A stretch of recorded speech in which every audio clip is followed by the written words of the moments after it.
Hi everyone, this is Lisa and welcome to my channel. Please do not forget to like, share, and subscribe. For today's video, bisitahin natin yung tatlong basin natin sa harap ng bahay. So, eting first basin sa harap ng bahay, ang nakukuha lang nila is afternoon sun. Meron tayong peach and pride succulent. Meron ding mga leaf propagation ng Graptopetalum myranae.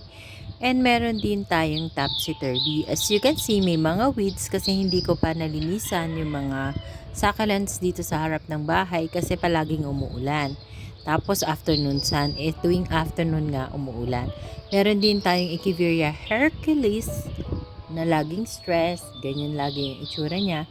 Tapos sa tabi ng Hercules, we have a cactus. Before na binili ko to, green na green, and then no in-expose ko siya dito o nilagay ko siya sa basin na rain or shine, naging yellow-green yung color niya. In the middle part of the basin, we have the Echeveria blue cloud. As you can see, wet pa siya.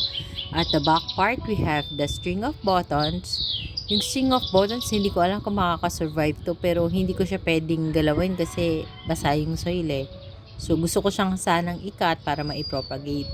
And then, sa tabi ng string of buttons, meron tayo ditong afterglow. Ito yung pinakamalaking Echeveria afterglow ko.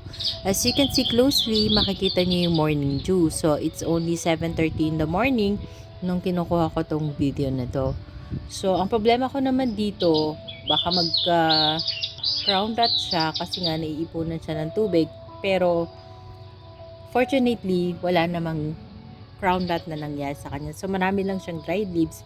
Meron din pala ako ditong compactum na nagsusurvive kahit na kung makikita niyo yung kanyang stem is stem rot na, pero nagsusurvive pa siya. So, hinahayaan ko lang siya para tingnan natin kung makasurvive siya. So, ayan yung first basin. Ito naman yung second basin. Before, maliliit pa yung mga nakalagay dito. Ayan, makikita nyo may isang Echeveria, may Bill Baker sa tabi ng Echeveria. And then, meron tayong Darly Sunshine na stress in color, pero not that stress. Pero okay na rin yung color niya. And then, meron tayong Clipat sa likod. Tapos, meron tayo ditong mga baby na cacti. So, bala ko ring ayusin tong basin na to. Gusto ko nang palitan yung mga nakalagay. Kaya lang, basa nga siya. Laging umuulan for days na. So, hindi ako makagawa. So, ayokong gumalaw ng mga roots ng mga succulents pag basa yung soil. Dapat tuyo. So, ito before cuttings lang na purple delight yung nilagay ko dyan. At saka mga Graptopetalum mendozae kasi parang siningit ko lang siya dyan sa butas ng sirang vase. Kung nakikita niyo yung parang wooden vase. So, nakahiga siya kasi sira na yan. So, pinutasan ko lang din, nilagay ko yung mga cuttings. Pero, ang lalaki na niya ngayon. And then, doon sa side, kung makikita nyo, may Echeveria. Nakakala ko hindi na to magsusurvive, pero nag-survive pa siya. At the back part, napakalaki na nung alo. So, parang gusto ko siyang i-uproot and then palitan.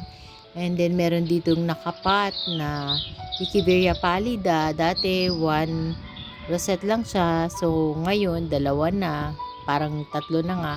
Tapos yung Fred Ives dito, hindi na maganda. As you can see, dahil nga too much rain na for days.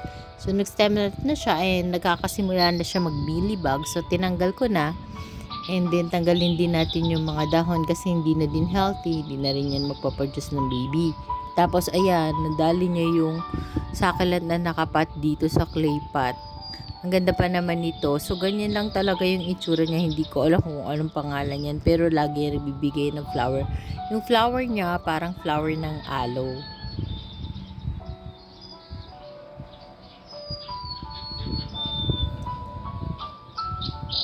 So, ayan lang yung laman ng second basin. Pero bala ko na silang ayusin dalawa. Kasi hindi na sila magandang tignan. So, eto naman yung itsura dati ng susunod na base. First ever basin na ginawa ko. I made it March 25, 2023. And now it look like this. So, very lush na yung basin. As you can see, dati marami pang space. So, yun nga yung sinasabi na paggagawa tayo ng arrangement as much as possible, let's give them space to grow. So, let's take a look at this big basin. So, mas malaki siya kaysa dun sa dalawang basin na unang pinakita ko. So, let's take a closer look kung ano yung mga succulents na nakalagay dito.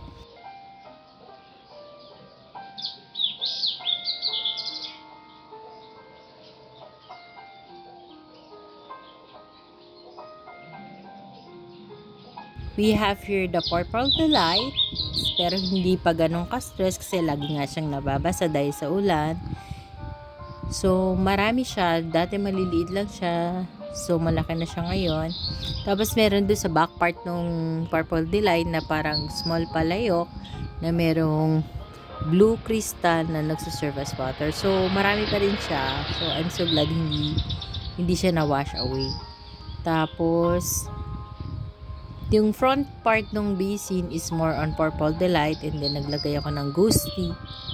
Yung ghosty medyo parang naging elongated siya pero nasa rain or shine area naman siya. In fact, afternoon sun pa siya. So, may mga dried leaves. Hindi ko pa siya natanggal. So, tanggalin natin. And then, may nagkaka-babies na rin sila. Sa likod ng ghosty, meron na tayong purple delight. And then, meron din akong aloe dito. So, yung aloe, mabilis siyang lumaki pag nilalagay mo siya sa arrangement. Parang natatalo niya yung mga katabi niyang succulent. So, bala ko din tanggalin. Meron din tayong tiger aloe.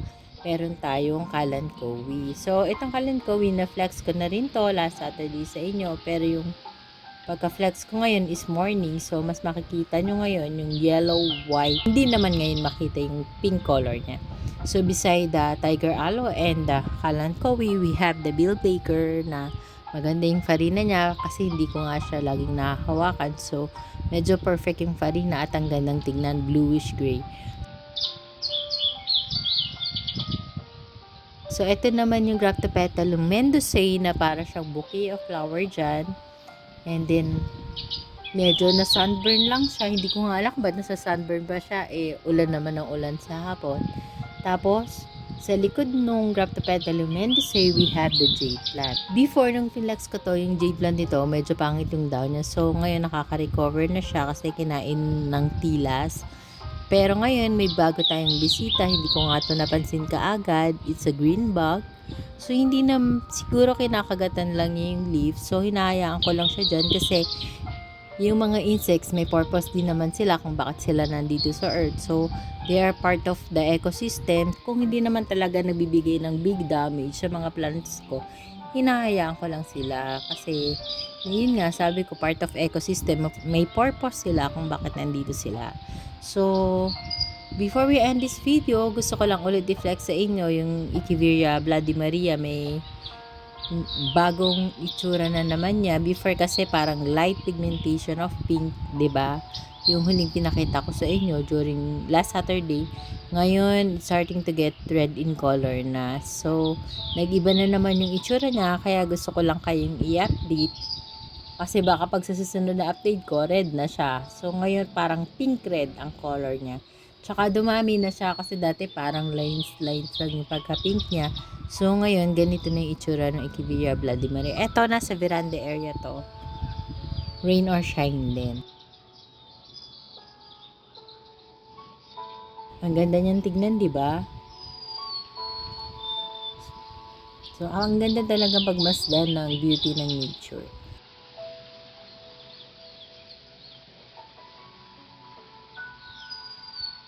So, ito naman yung red line na tinatawag nila na Echeveria. So, di ba nabanggit ko sa inyo last time na akala ko magtutuhid siya. Pero parang naging flower stalk ba siya? Mahaba. Hindi ko alam kung ganito ba talaga pag magtutuhids. Kasi humaba siya tingnan nyo. Para siya naging flower. Hindi naman siya flower stalk kasi hindi naman flower. Parang nagka-offset siya o nagka-baby siya pero mahaba yung stem. Hindi ko alam kung ika-cut ko ba siya kasi parang nanghihinayang akong i-cut kasi ang ganda niyang tignan. Tapos baka pag kinat ko mawala yung stress color ng pinaka-rosette ng baby niya. So ang ganda, para siyang rose.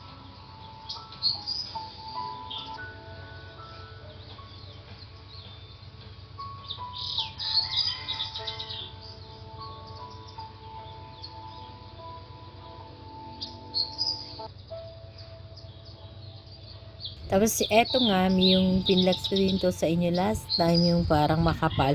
Sa tingin ko nga parang monstrous siya kasi 'di ba pag sinabing monstrous, mas makapal yung petals niya compared sa ordinary. So, pero ito ang kapal niya, hindi ko nga lang talaga alam yung ID, pero purple na talaga yung color niya in actual. May pigmentation ng purple, tapos makapal yung leaves niya.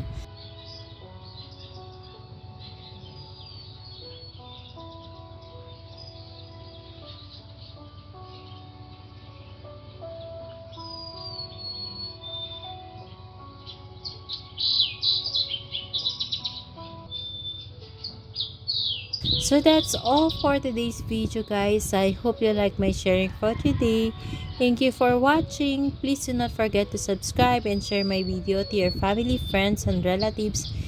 Bye for now. See you on my next video. Bye. God bless us all. Bye.